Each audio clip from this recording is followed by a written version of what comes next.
First of all, thank you for having me over here. So this journey has been extremely exciting and incredible because we came here to establish a GCC and it has evolved from a shared services center to a center of excellence. Secondly, initial days I remember it was two of us charting out plans on how we're going to build this organization. Today when you just look around, it's 1,200 people. Excellent. It's just extremely gratifying. But the more important part for me is I also found fulfillment. I like mentoring people, and over here doing that at scale, helping them become the better version of themselves, has been a very fulfilling experience for me. The other thing is what we have been able to build over here, achieve, has been now captured into an IIM Bangalore case study by Professor Oja, who is a faculty for organizational development. And that is again something which next generation leaders are now using to learn from. So these are the things which actually drive me and just show me the journey has been completely worthwhile.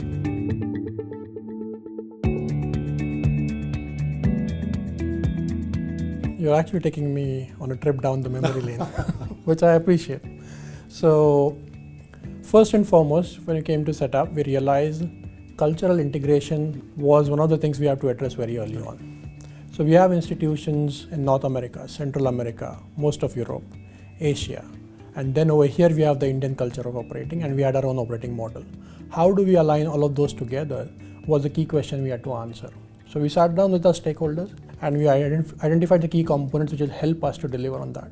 So the first was agreeing on shared values. Second was agreeing on the deliverables and SLAs. Third was setting the correct expectations. And fourth, and the most important one, was helping them and educating them in understanding the local market nuances. Correct. Because those are the ones generally which become deal breaker. So when we took this proactive approach, the stakeholders appreciated it. And as we went along, we employed more corrective measures depending on the feedback, depending on the situation and the macro trends also. And that really helped us to then scale at this level. So that's what the challenges were from the stakeholder point of view. But then when we set up over here, nobody knew about Gus Education India, right? The brand had no brand recall or recognition. So we ran a massive campaign to educate people of who we are and what we do. Once we got them in, we had people in teams which are like from a fresher till people with 15, 16 years of experience coming from various Indian companies. And they had their own idea of what a company should be. So we wanted to ensure that we balance that out and have a common voice, a common approach and purpose. To do that, we employed a unique process, and what we came up with is team charters. Team charters essentially helped the teams to get clarity on what we are trying to achieve. We showed them our vision, but then we customized it at the team level. Each team was helped to identify their purpose, the team purpose, supported by their goals, supported by the values they will operate within, the skills they have or they have to develop, and the activities which will enable them. This is the one which became eventually the IIM case study. So these are the two challenges which we saw to be critical to our success, and we are glad we were able to overcome them. And today we are actually evolving into the next stage of that. First and foremost is, as a leader, you need to understand yourself. You have to define who you are, what you want, and ensure the company you're working for, it aligns with their values and visions. When you have that, as they say, decision making is easier when it is aligned with your value system. When that part is sorted out, then you jump into how to manage teams. In today's day and age, everybody has access to information at their fingertips. Anybody can Google 100 different ways of leading teams. Absolutely. So for me, the approach has always been be client focused, deliver what they want, be employee centric, and ensure employee empowerment. So my objective is, one, to make myself obsolete. The day I make myself obsolete, I've done my job. Absolutely. That's the message for a true leader. I wouldn't know that, but that's the way I see it. Second is, I say whenever I interview people and even throughout their journey, I say to them that you came through this door. We want you to become a better version of yourself. So when you, either with us or even when you walk out of the door after X number of years, we hope you look back and say you became a better version of what you were than when you joined us. And that is what I as a leader aspire to do. The rest of it takes care of itself.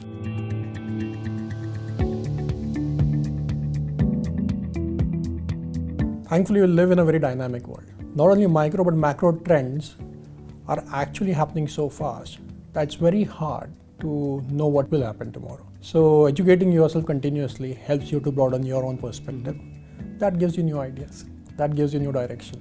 You follow that.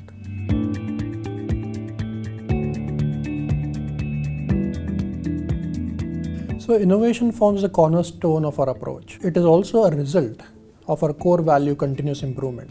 That helps us to deliver transformational changes, and that is across the organization at a global level, at customer level, and also at a functional level. So to give you an example, at a global level, we have been able to successfully convert all our 35 institutions and universities into data-driven entities. Okay. The culture is data-driven. We built a robust and advanced analytics platform which people across the hierarchy have access to with timely and accurate information, and this helps them to take informed decisions and talk the same language. The improvement and the efficiency gains that we have seen is phenomenal.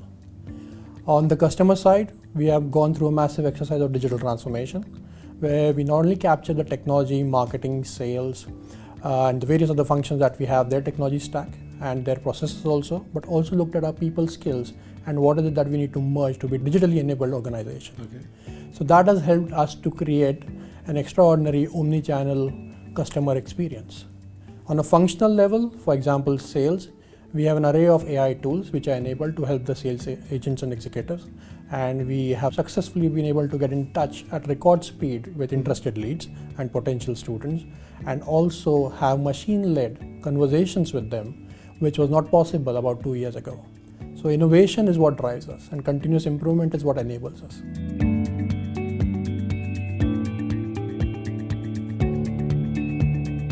So quality is one of the most critical components of success, and especially when you're in a service-driven organization, that is a key component. Absolutely. So we have been able to do it and tackle it in various different ways. The first is obviously by building a quality framework, which is robust and monitors and identifies any gaps. Okay. Second is, as I said earlier, one of our values is continuous improvement. This helps us to keep a map and identify the evolving customer needs and then accordingly align ourselves towards them. Third is important and regular, comprehensive approach towards training and development that helps our staff to identify skill gaps, work on them and eliminate them, and also identify future required skills and start working on them today. So this has helped us quite a lot. But at the same time, we also look at our customers and listen to them. Okay. We capture voice of customer and net promoter score. Any feedback that comes through is looked as an opportunity to improve our service levels and swiftly incorporated in our operational model. So these are the things which help us to keep the quality. Future is very interesting. So I'll answer this in two parts, internal and external. Internal, this journey started 7.5 years ago and moved from shared services to becoming a center of excellence, and now formally becoming, from a structural and operational point of view, a center of excellence.